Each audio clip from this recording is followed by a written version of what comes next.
How's everybody doing today? So good to see your faces. It's so good to see your energy. That song is just an absolute celebration of the truth, and we have to make a decision to live according to my name. We sang earlier, I am as God created me. That doesn't change. But then we can live like that's not the truth, right? We can answer to somebody else's name. Make a decision today to live according to your name. Your name is royalty. You're kings and queens. Live in it. Live in your kingdom. Well, I want to dig right in. We have a new series, a new month, which is always a lot of fun for me to kind of shift gears, and I'm excited about the way that we're going to shift gears this month. So as you know, we are looking at and using the power of myth as an inspiration for these 3 weeks. And the power of myth personally is something that is highly influential for me. The work of Joseph Campbell, not only in that great TV series, but also his other books, Hero with 1,000 Faces, Thou Art That. So many of his lectures I have and listened to. He's highly influenced by so many people. One thing I love is you study teachers, looking at who influenced them. And so in order to understand Campbell better, you got to understand Carl Jung, which is huge, right? And that's just a whole other world to understand the collective unconscious, and words like synchronicity, which have become sort of common language, but that was part of Carl Jung's work. Or if you look at Joseph Campbell, he was highly influenced and loved the work of James Joyce. And so if you look at James Joyce, the powerful writer, in the way he could use the written word to create the new myths and new metaphors. And then if we come more recent, there would not be Star Wars without Joseph Campbell.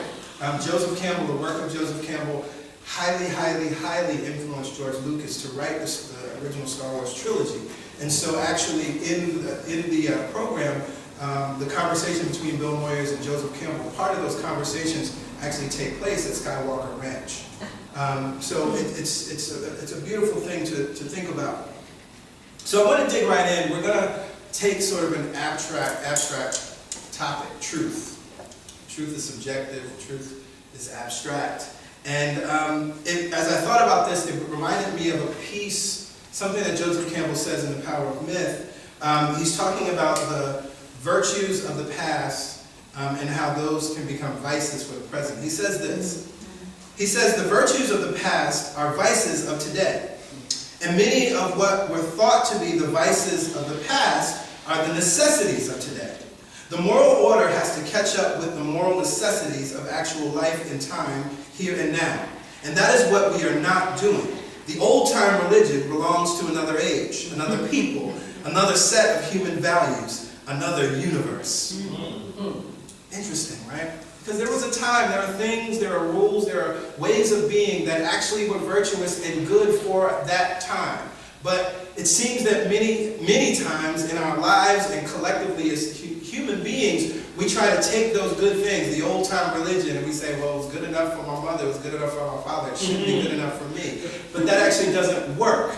And so we see many times that's the struggles that we're experiencing in our life and times now. So it's the struggles that we see in our political system, in our political ideas. It's the struggles we see and feel in our families. It's the struggles we see and feel within ourselves as we begin to craft our own belief systems or what we know to be true, to understand what truth is and means for us. It actually requires us to remember that the virtues of the past are the vices of today. And so it had me thinking a lot about nostalgia and tradition, which is beautiful. Pastor Yolanda and I were having a funny conversation this morning about tradition and nostalgia. But what I understand about that is that we have to be careful because we can hold on to things. I actually have that issue sometimes where I have a brand new bag that I got as a Christmas gift.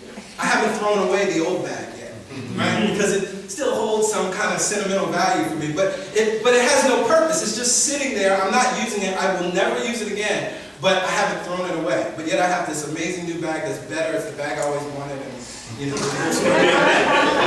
so we do that in small ways, but then we do it in larger ways, right? And so we must be careful when we're with nostalgia and tradition. If we look at the way the Bible is used and the attempts to use the Bible in modern days, I think it's that same thing. Maybe the Bible was virtuous at one time. Maybe it was useful. Particularly if we look at, in the Old Testament, the book of Leviticus, right? Which the book of Leviticus is essentially a book of rules and health codes for a scared group of people, and I would say even superstitious group of people, because everything was put in the mouth of God as their laws, right? And somehow we've decided on different levels across humanity that this group of rules and codes and laws written and crafted by this scared group of people, and again I would say superstitious group of people, that then these rules and laws have some meaning or application to where we are in 2014. These are people that didn't know anything about what we know today in terms of, they thought the earth was flat. You know, I mean, their perspective on life was so small and so limited. We recognize that still our perspective on life is small and limited, but our perspective is much larger. How can we accept any rules, codes, and laws from a group of people who thought the world was what present-day Israel is now? That was the world to them, and maybe a little bit of North Africa, right?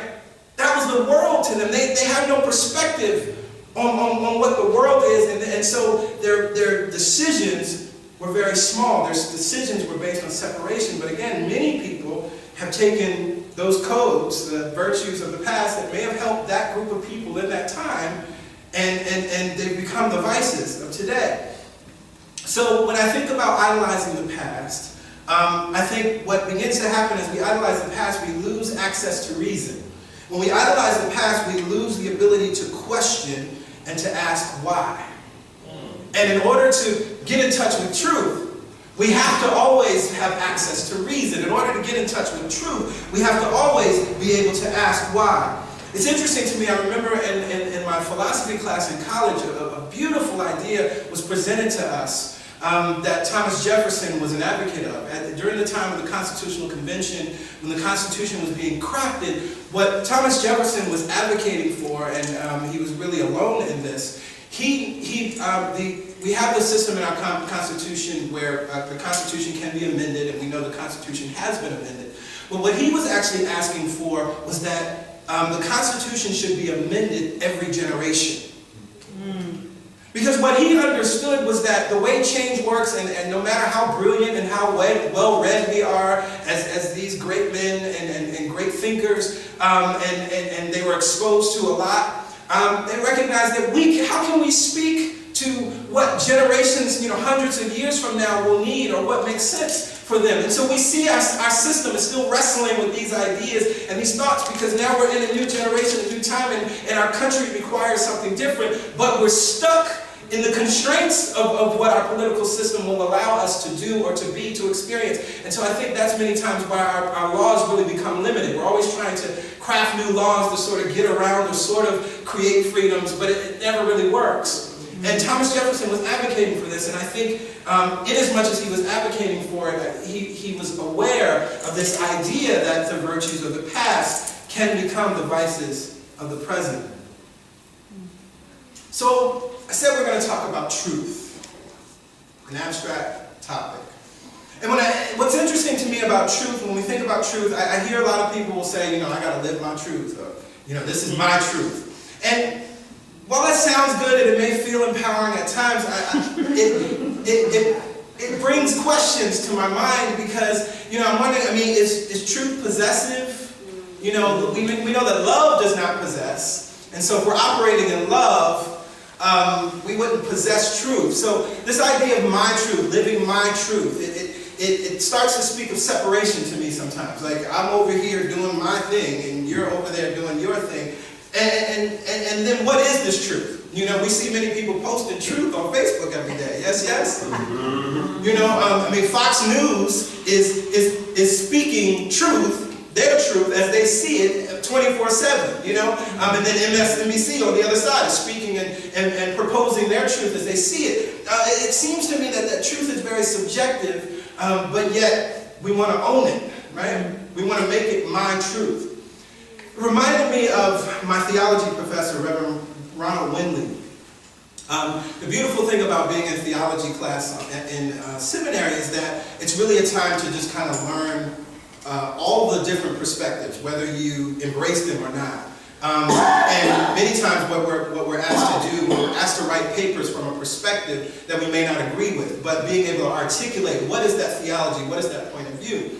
And what he proposed to us as we're thinking about theology and thinking about belief and thinking about this idea of truth, right? That what we can say is, at any point that we are in our life, where we really are is simply believing, knowing that all the data isn't in, right?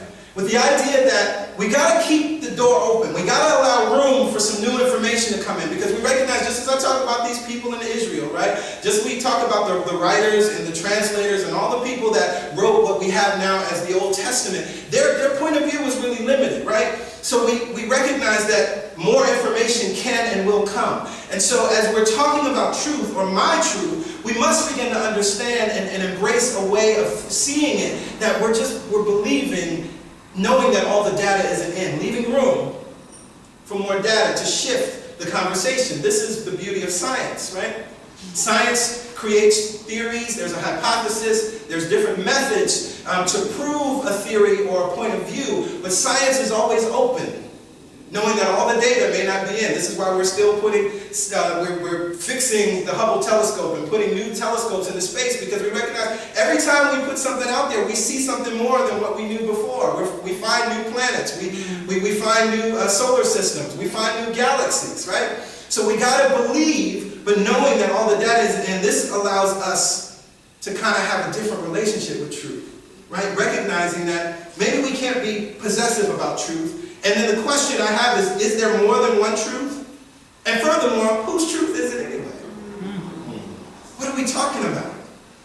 And so I believe that there's a way to know truth without owning it or possessing it, and again, to keep that space open, knowing that all the data may not be in. And so it reminds me of a story that Joseph Campbell tells in The Power of Myth. I want to share this conversation between him and Bill Moyers.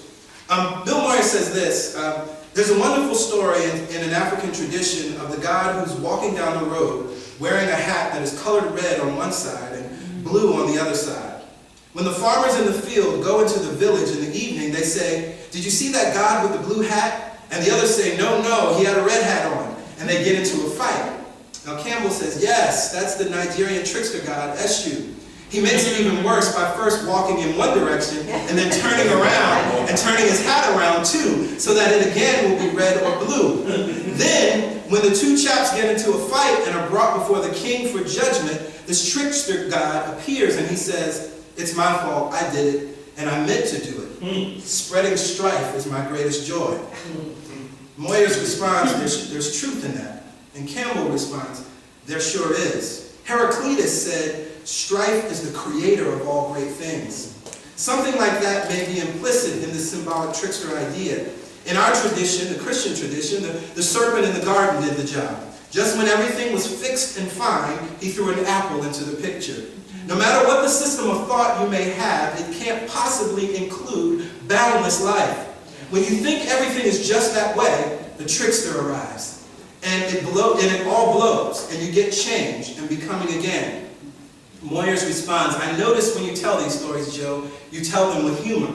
You always seem to enjoy them, even when they're about odd and cruel things. And Campbell responds, a key difference between mythology and our Judeo-Christian religion is that the imagery of mythology is rendered with humor.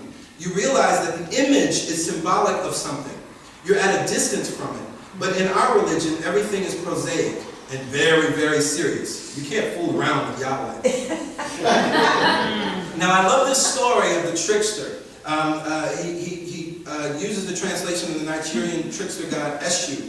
If you follow your Orishas, you'll have the word Esu or Elegua or Elegba. Ashe. And what's beautiful, depending on how the story is told, it could be red and blue, it'll be red and black. And in many cases, there's versions of the story where he actually doesn't even say, it's my fault. He lets the two sides get into a fight and they kill each other, right? But this idea of spreading strife is my greatest joy. And again, he says, Heraclitus says that strife is the creator of all great things. And this takes us back when we're thinking about truth and crafting our truth or understanding what our truth is and being open to recognizing that our truth shifts and changes as we grow. We must begin to understand that when the trickster arrives, these are the situations in our lives that seem difficult. These are the tricksters, right? When all of a sudden something different happens in our finances, when all of a sudden we're laid off from a job, when all of a sudden we're having difficulty with a child or a loved one, all of a sudden when we realize we have to move, or a loved one gets sick, or a breakup happens. This is the trickster arising because, again, strife. We use that word here because it's what the word he used. Strife is the creator of all things. But see, this is why we don't judge it. We call things bad and things happen, challenges, difficulties, experiences. We call them bad, but we must recognize that every situation, every experience that happens is actually here for a greater good. So this is why in the Bible, Satan is, the word Satan actually means adversary or the accuser. Same character as Esu or Eshu, right? But we recognize if you look at the story of Job, it was the same thing. It was the trickster like saying, what happens if we make this change? It has the conversation with God and says, okay, Job is a righteous man, he's great, but what happens if you kill his whole family? Like, then what happens? And it sends Job through this experience. And through that experience, he actually achieves a place of enlightenment and a place of awakening. This is what the strife of life, the difficulties of life, the challenges of life are all about. So we hear phrases that I think are loosely empowering, like, what doesn't kill you makes you stronger, right? And I say loosely empowering. I don't actually think it's a very affirmative statement. But it starts to get us to the place of understanding that everything in our life is here actually to grow us. It is actually here to shift us. It is actually here to awaken us. It is actually here to enlighten us. Even that thing that we would judge or call bad. Even that thing that we would judge or call wrong. Even that thing we would judge or call a heartbreak. When you think everything is just that way, the trickster arrives and it all blows. You get changed and becoming again. And I love what Campbell says here. He says, no matter what the system of thought you may have, it can't possibly include boundless life. So this is why we ask, whose truth is it anyway? When we're owning the truth, or we say it's my truth and I gotta live my truth, whose truth is it anyway?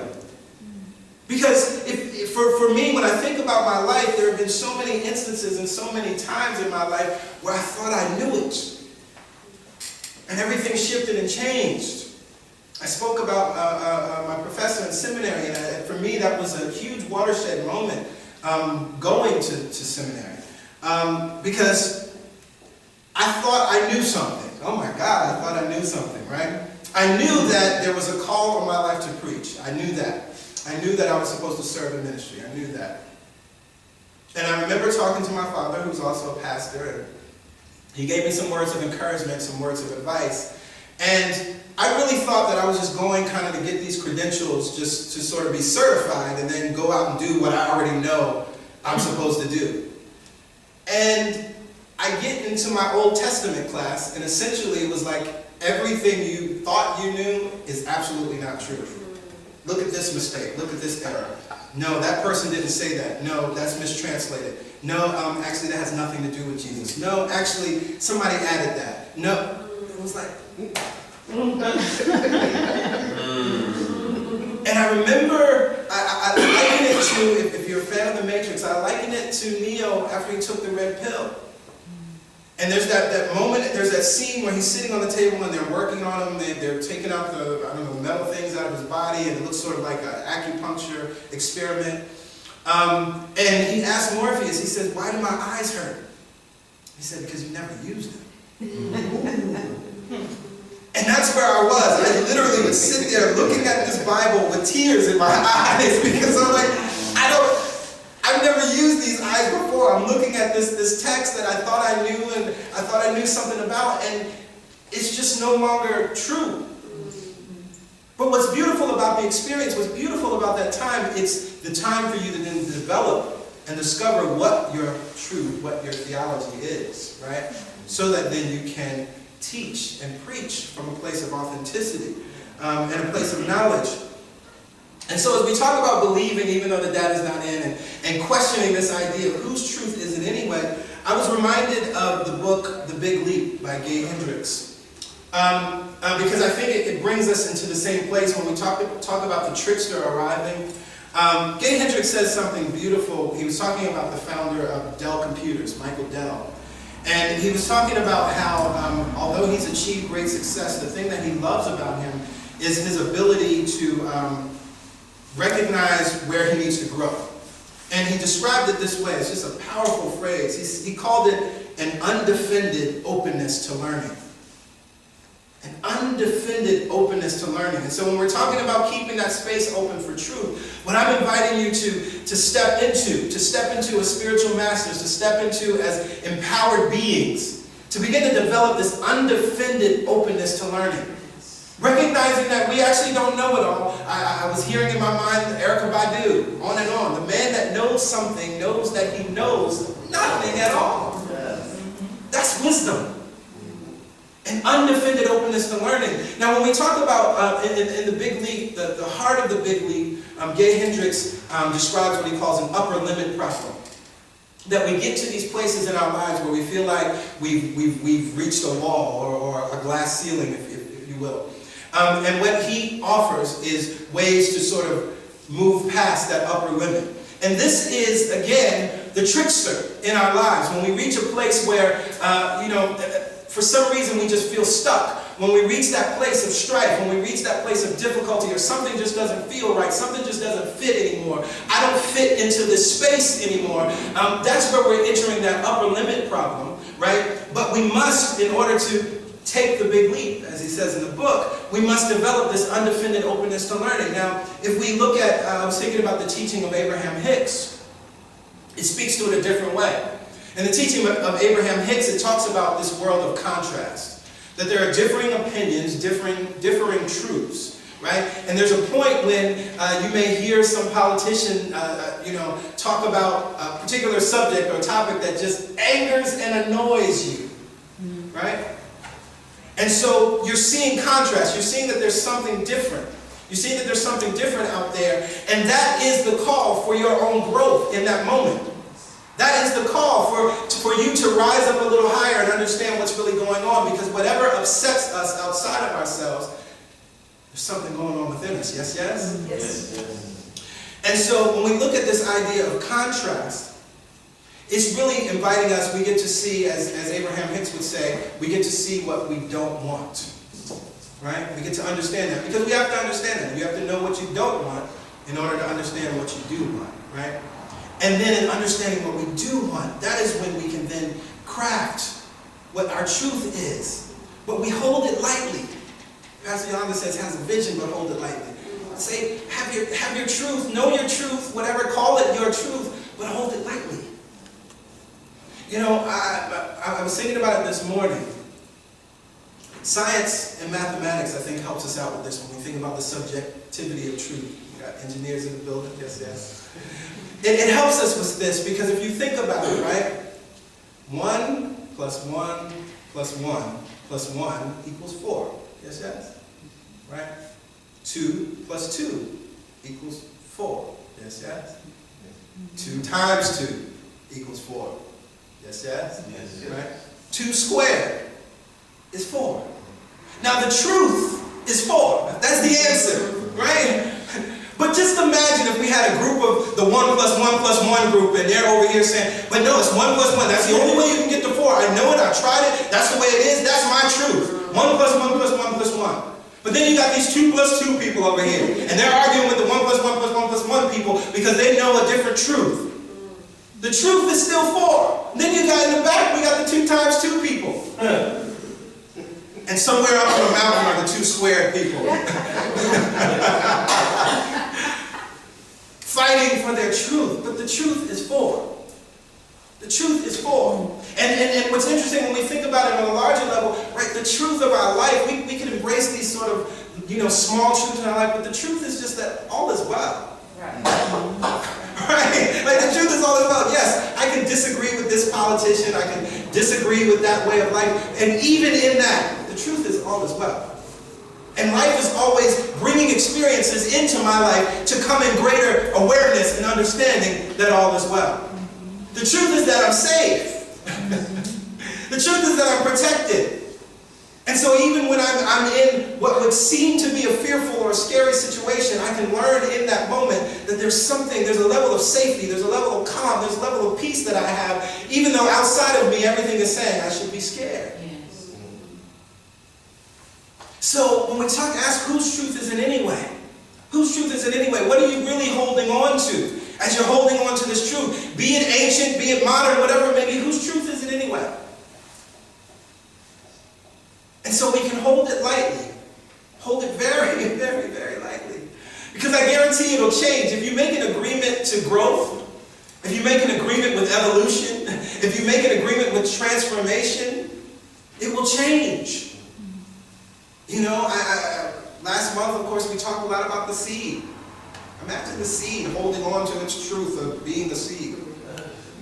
We all know all of the potential that seed has, all of the possibilities. And it's like, I'm standing in my truth. I'm a seed. I go to the seed church every Sunday. We read our seed Bible. Right? But think about how often we've done this. Think about in our own lives where we've become really rigid, right? With the shoulds of life, right? Always about what somebody else should be doing, right? Rarely about what we should be doing. Byron Katie is a powerful teacher in this way for me as well. One of her most famous books, Loving What Is. Yes. Loving what is. Because what is what's here, right? If you're in the shoulds or you're upset, you're either living in the past or you're projecting into the future. You're not here. And here is what exists. And so we're upset. So as masters here, and as we're thinking about truth, this abstract concept of truth and what truth really is, my mind was taken to the Tao Te Ching, and I want to leave you with this powerful verse, verse 10. And it says, "Hold fast to the power of the One. It will unify the body and merge it with the spirit. It will cleanse the vision and reveal the world as flawless. It will focus the life force and make one supple as a newborn. As you love the people and rule the state, you can be free of self-interest. As the gates of heaven open and close, you remain steadfast as a mother bird who sits on her nest. As your wisdom reaches the four corners of the world, can you keep the innocence of a beginner? Know this primal power that guides without forcing, that serves without seeking, that brings forth and sustains life, yet does not own or possess it. One who holds this power brings Tao to this very earth. He can triumph over a raging fire or the freeze of winter weather. Yet when he comes to rule the world, it is with the gentleness of a feather." When he comes to rule the world, it's with the gentleness of a feather. When you understand, as Erica Badu says, the man who knows something knows that he knows nothing at all. You find that you move into a place of humility. You know, it's interesting for me, as I talk about this place and this transformative mode that I was in seminary, and then after that experience, I became very combative. Because then I wanted to tell my truth and show people, yeah, that's wrong, look, that mistake, blah, blah, blah, blah, blah, blah, blah, all right? Intellectually combative. And what I began to recognize was there was absolutely no love in that conversation, in that mode of being. Right? And so when we come into knowledge, when we come into a place of truth, the reason why we can say whose truth is it anyway, because when we recognize that we can get to 4 in all of these different ways, we're not possessive of the truth anymore. We recognize, are you getting a 4? Oh, cool. I like the way, oh, you're getting a 4? You're getting a... We're all at 4. Praise God. Right? Because that's how we just want to be one. We all want to get to that place. However you get to 4, I'm happy with you. Let's just get to 4 together. However we do it. And so from that, I ask everybody to stand.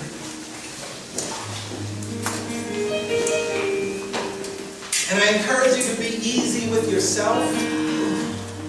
as you're crafting and developing and evolving in the truth that is the truth of your life. And be easy with your brothers and sisters. Look for the unity. Look for the commonality. Find the place that you all sit.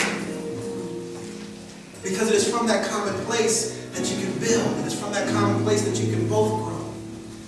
Because again, whose truth is it anyway? Truth is fleeting. Truth is subjective. So we're not going to hold on to the truth in that way any longer. So Mother, Father, God, we stand here recognizing who and what we are. We stand here recognizing that we are full of ideas. We stand here recognizing that we are full of potential and full of possibility. And we hold it all lightly. We allow it to flow easily through us, just as water flows easily and effortlessly.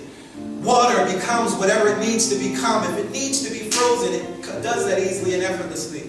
When it needs to be liquid or disintegrate in any way, dissipate in any way, it does that freely and easily. We use the symbol of water today to remind us of how we can live our lives as students of truth, as knowers of truth, as powerful metaphysicians on the earth.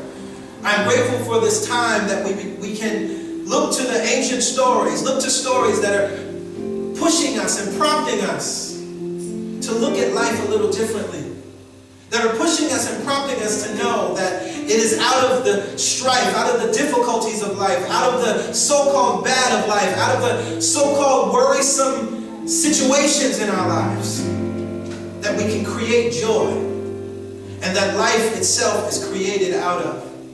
So I am grateful for the souls in this room and the souls within the sound of my voice that will go throughout this week and have a new conversation with truth, that will go throughout this week more compassionate, that will grow throughout this week compassionate with themselves and with our brothers and sisters, as we keep our focus on the one truth, that we are one, as we keep our focus on the one truth, that we are unified, and we look for the lines of unity, we look for the places of unity, and we recognize it is from that place that we will succeed. We recognize that it is from that place as humanity that we will awaken. We recognize that it is from that place as humanity that we will evolve and tap into our greatest potential. For this, I am so very grateful. Together we lift up our voices, we say amen, amen. Ashe, and so it is. So it is.